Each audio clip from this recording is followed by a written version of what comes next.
Necə bir oyun gözləyirsiniz? Ümumiyyətlə, oyunun hansı məcrada keçəcəyini düşünürsünüz? Qarabağdan necə bir nəticə gözləyirsiniz? Buyurun. Eintrachtla oyununa Qarabağ yəni bir dəfə qarşılaşıb. Bildiyinizə görə biz də oynayırdıq həmin oyunda. Yəni həm Bakıda olsun, həm səfərdə olsun. Alman komandasıdır. Bu ildə bir üstünlük cəhəti ola bilər ki, onlarda çempionat gedirdi, bizdə getmirdi çempionat. Yəni Almaniyada çempionat gedirdi. Üstünlük o tərəfdən ola bilər. Amma onlarda da istər-istəməz deyək ki, Eintracht klubunda biraz çaxnaşmalar var. Həm məşqçi dəyişikliyi oldu, həm futbolçular arasında. O da istər-istəməz havanı pozur. Mənə elə gəlir ki, Qarabağ burada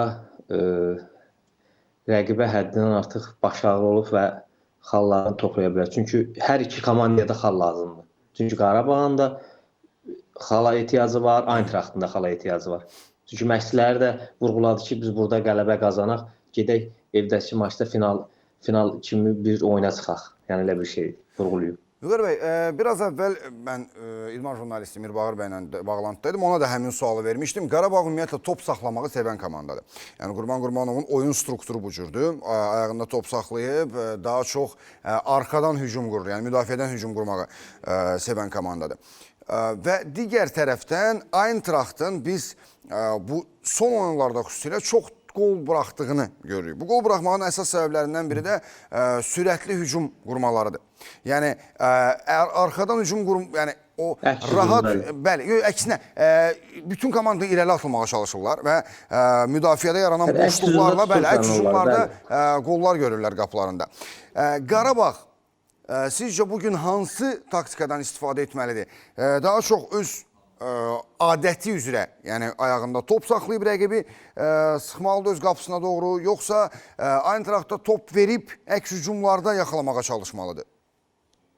Yəni Qurban müəllim də bunu yəqin oyundan qabaq futbolçularını aşılayıb, yəni oyuna baxıblar, bütün oyunlarına baxıblar, özləri də baxırlar, futbolçular da baxır.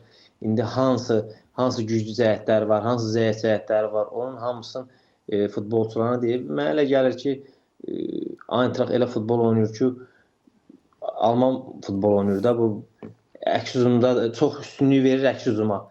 Amma geri dönüş biraz çətin olur. Amma bu geri dönüşlərdə deyək ki, bu şanslardan istifadə eləmədi Qarabağ.